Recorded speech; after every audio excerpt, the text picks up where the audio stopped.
Very tough time to be a small cap manager, but then it often, I mean, isn't this normal for small caps to be higher beta? Yeah, it definitely is. And I think what you're seeing in the market today is a mixture of what the Fed might do later in the week, but also fears about liquidity and liquidity changing. And that's causing the market, I think, to shift and be very short-term oriented.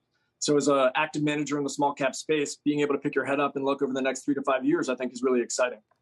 So next 3 to 5 years is basically what you would tell people right now who are wondering about, what toe to dip in here. What are your, I don't know if you can give a couple of names, like some stocks you used to say, hey, these would be kind of the best bets if you're looking for things to pick up right now.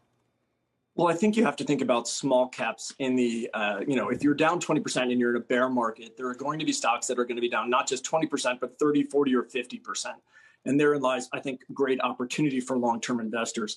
A couple of ideas that we think will benefit from inflationary pressure will be names like BOK Financial, one of the largest banks in Oklahoma and in attractive growth markets like Colorado and Texas.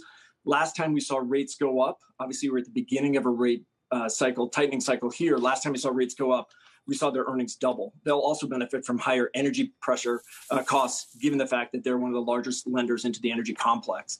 Another idea would be Element Solutions. Element Solutions is a specialty chemical company with, I think, great pricing power because their products are embedded in certain products. For example, the electric vehicle market, and will be benefiting from that pricing power there.